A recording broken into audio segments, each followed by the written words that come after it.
already looked to many of them, and we've actually worked with acyl chlorides in the previous reactions.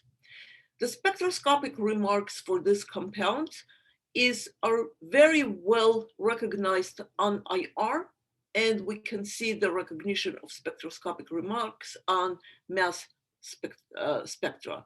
The other two techniques are not going to be as telling, okay? First of all, by IR, because this bond displays not much resonance whatsoever because of the presence of chlorine next to the carbonyl carbon, on IR, carbon to oxygen stretch, double bond stretch in window 3 is going to come at a pretty high value, somewhere at around 1790, 1800 wave number. And no other peaks are coming as a single peak in that window on their own. So you would definitely know that you have an acyl chloride. On mass spec, we're going to see beautiful signature for this compound. Remember, on mass spec, your chlorine and bromine leave very good signatures in molecular ion peak area. Chlorine comes naturally in isotopes of 35 and 37 atomic mass units. And the natural distribution of those two is 3 to 1. And that's what we're going to see for M plus and M plus 2 peak intensity. We're going to see peaks that come in around 3 to 1 ratio. And that will definitely tell you that you have that peak. You have acyl chlorides. In addition to that, you will see a peak for chlorine cation. It's not going to be very high intensity because chlorine as a cation is not going to be that stable, but you also are going to see those peaks, 35 and 37 atomic mass units for chlorine 35 plus and chlorine 37 plus cations, okay?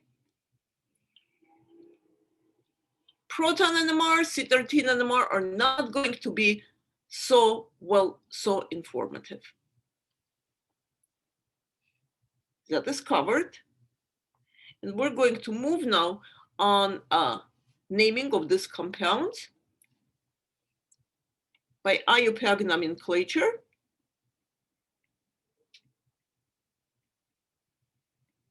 These compounds are named as alkanoyl. Alkane goes into alkanoyl chloride. You're not going to see many acyl bromides. Actually, as a matter of fact, in my 20 years of doing research in organic chemistry, I have never seen acyl bromides. So acyl chlorides are the widely used derivatives of carboxylic acid. Okay, so let's put out an example. Acyl chlorides will go after carboxylic acids in terms of their ranking. So if you have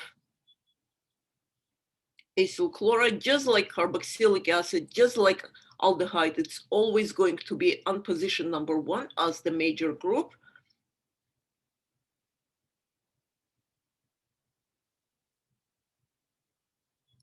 So in naming of this compound,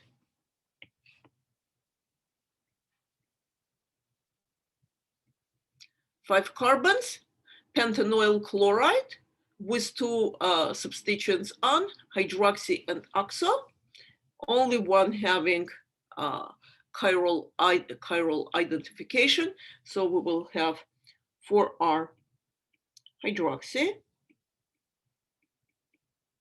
and then 3 oxopentanoyl chloride. Not much blood to sweat over. Okay. We're going to move from here right into reactions of acyl chlorides.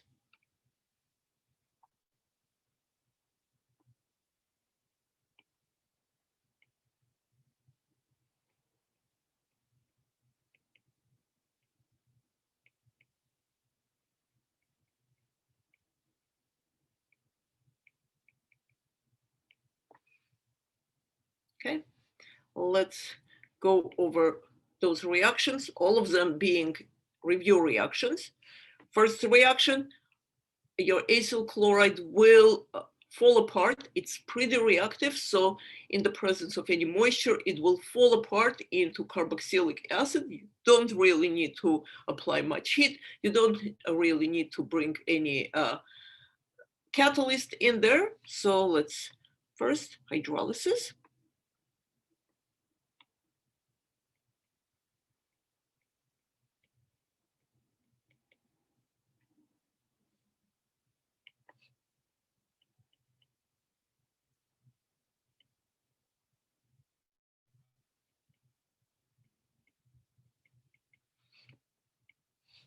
Carbonyl carbon will be attacked. Double bond will open up. There were just a couple of exams I looked into. Guys, you still are not putting your lone pairs of electrons on, and that takes away your point. If you're just pulling electrons from oxygen symbol, you're pulling, I don't know what you're pulling out of it. So you've got to show your lone pairs. You've got to show your byproducts of the reaction as well. So with opening up of a double bond,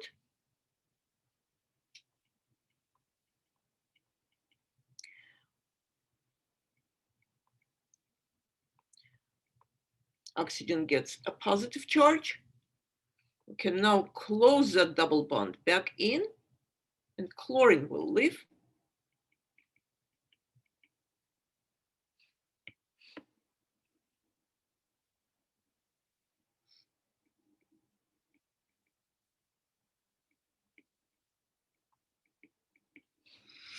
Oops, skip this step. And now, because we don't have any other base present here, but our proton on that hydroxy group, extra proton, is really acidic, your chloride anion can come back,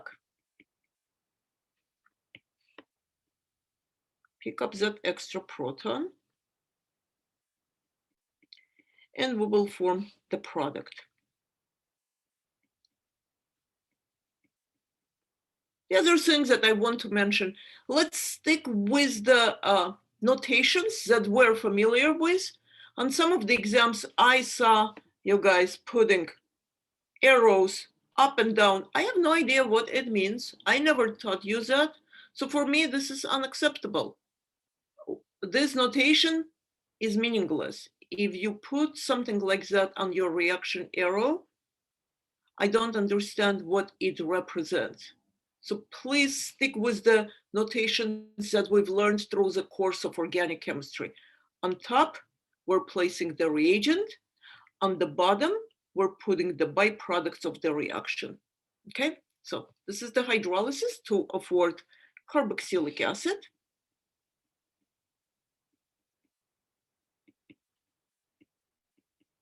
If we were back in face-to-face environment, we would use acetyl chloride for some of our reactions. And before the class, our lab tech, Alex, I guess some of you had Alex as a Chem 110 teacher.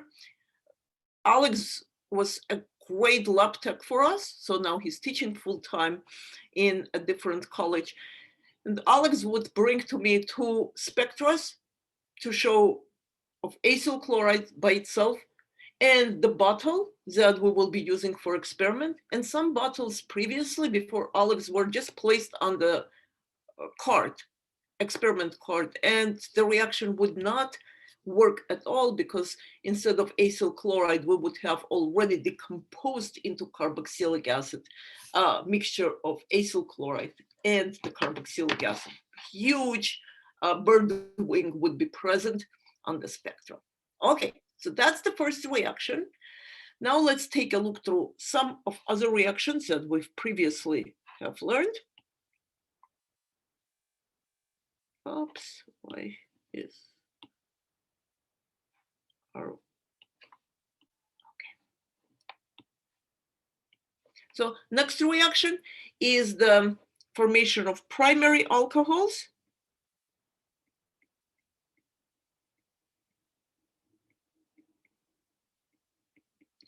Again, another review reaction.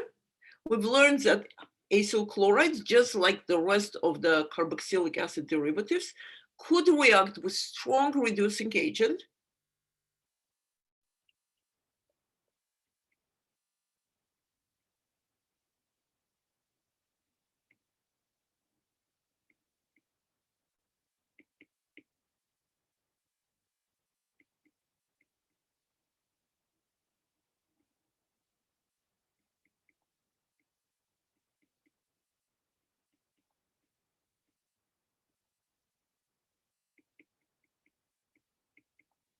To produce an alcohol, we've used two equivalents of reducing agent because with just one equivalent, we would be forming an aldehyde, and it's more reactive than acyl chloride.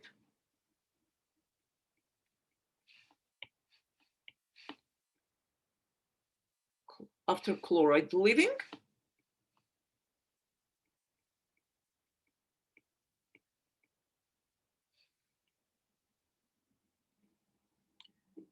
we will be forming aldehyde,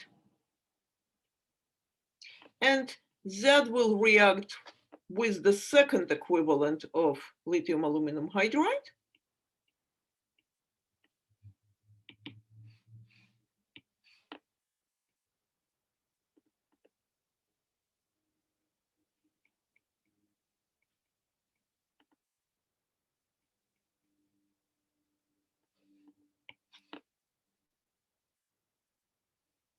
And this time there is no leaving group, as you remember.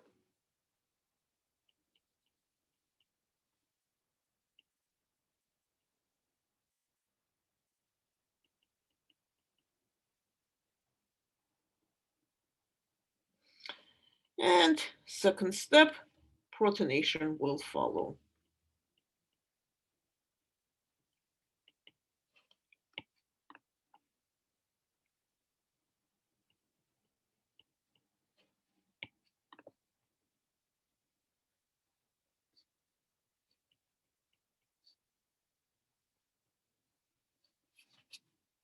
Okay. Let me do a little bit of the painting here, so you guys will be following those hydrogens.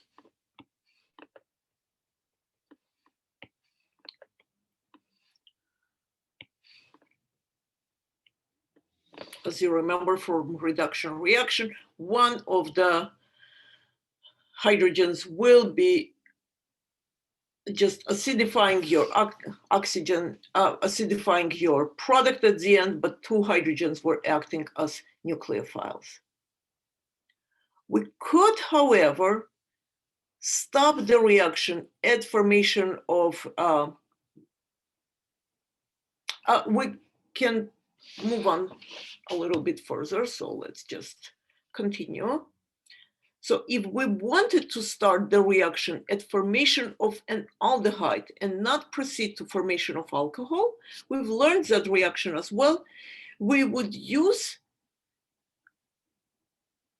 lithium aluminum hydride, but we're going to tame its reactivity by substituting 3 of the hydrogens on aluminum hydride with a tibutoxic group. And we've learned that reaction as well.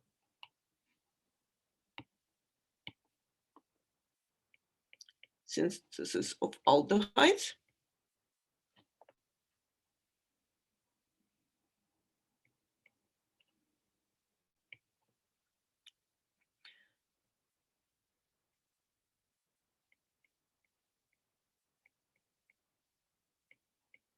So instead of lithium aluminum hydride, we're going to use just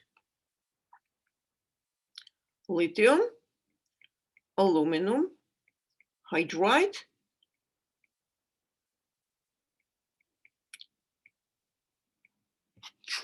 tributoxide in THF. So let me put the structure out.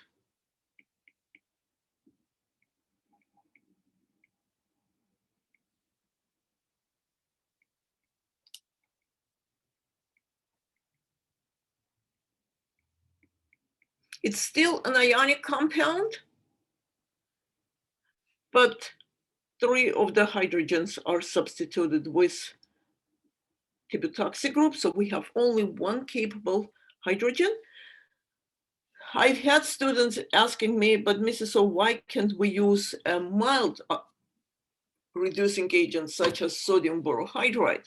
Well, in that case, we are not getting from the hydrogens on sodium borohydride, we're not getting any electron density from boron to hydrogen bonds onto that 1 capable hydride. Here, the oxygens are going to push the electron density onto aluminum and through aluminum more onto that hydrogen.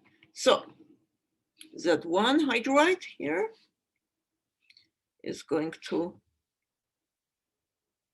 attack your acyl chloride.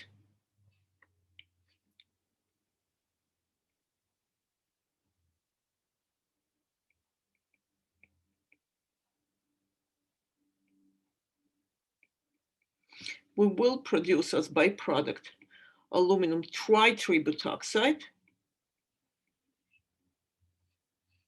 And once the double bond closes and chloride leaves,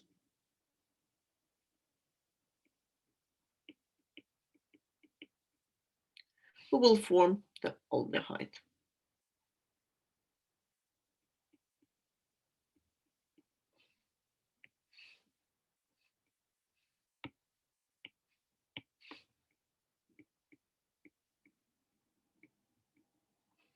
Okay.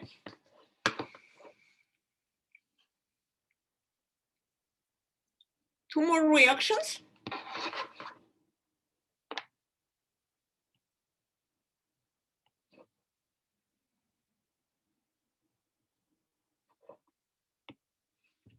Again, we've learned these reactions. We can react your acyl chloride with Grignard reagent to form tertiary alcohols.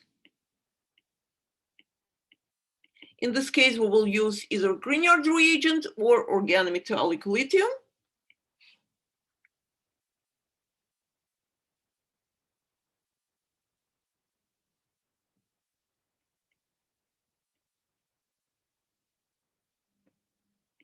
We're going to use 2 equivalents of Grignard reagent or organometallic lithium. So let me put here our MGBr in dietoliter or our lithium in THF.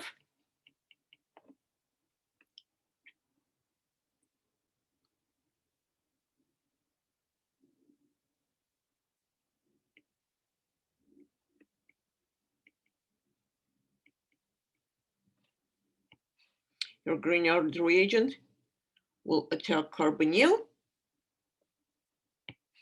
Steps very similar to the previous reactions.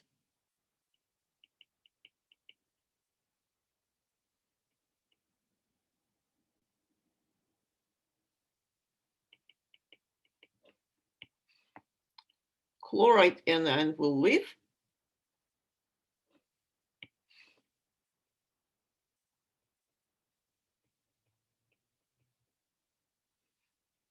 We are forming a ketone as neutral intermediate here.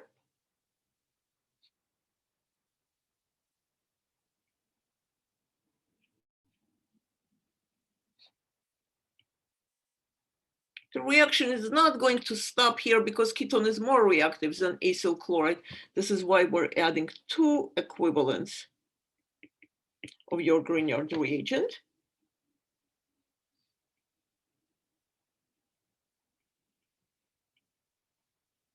It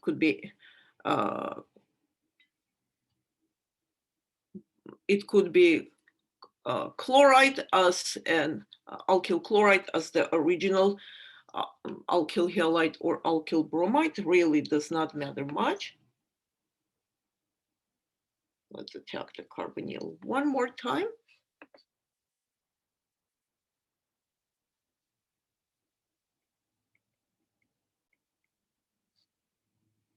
And now we have two identical residues from Grignard reagent attached.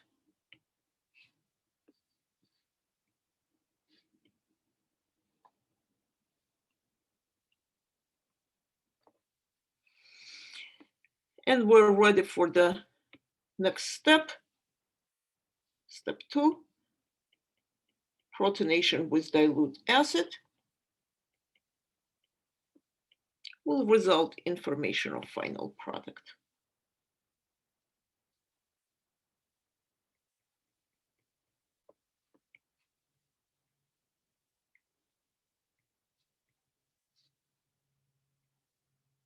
It's pretty easy to recognize where the tertiary alcohol came from as a starting material by looking at its structure. If the carbon-carrying hydroxy group carries two identical R residues, it's a tertiary alcohol, you will know for sure that the reaction was most likely done by reaction of acyl chloride or other derivatives, and acyl chloride will be the most convenient one because it's most reactive, and all you're losing in the reaction throughout the reaction is just chlorine anion, so it's not an expensive starting material. Okay. So let's see what else we had for reactions of acyl chlorides. Your acyl chlorides could form ketones, as we remember. Okay, with Grignard reaction, we're going all the way to formation of an alcohol because the intermediate neutral product was ketone. But we can again tame the reagent and use, instead of Grignard reagent, Giuliani's reagent. So let's take a look at that. Formation of ketones. And we will have now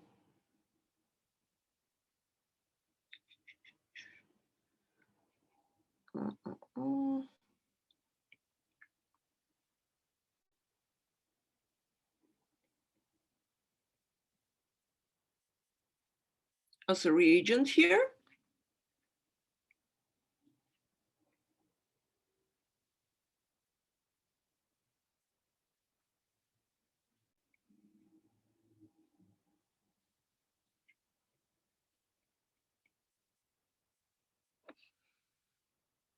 Your Giuliani's reagent. It's always much better to use a symmetrical Giuliani's reagent where our residues are identical.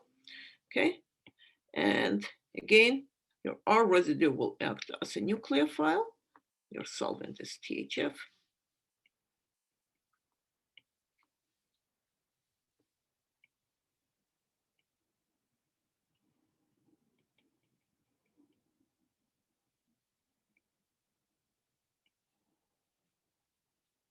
The reaction will stop right there because the byproduct of the reaction is going to be now an ionic compound.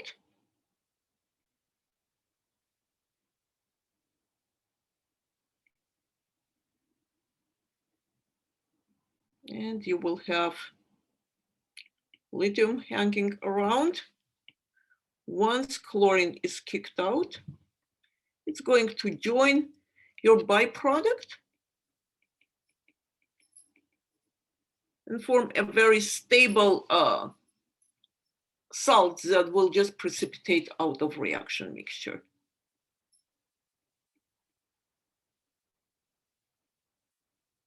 So here the reaction will not continue because of the inavailability of your reagent after that.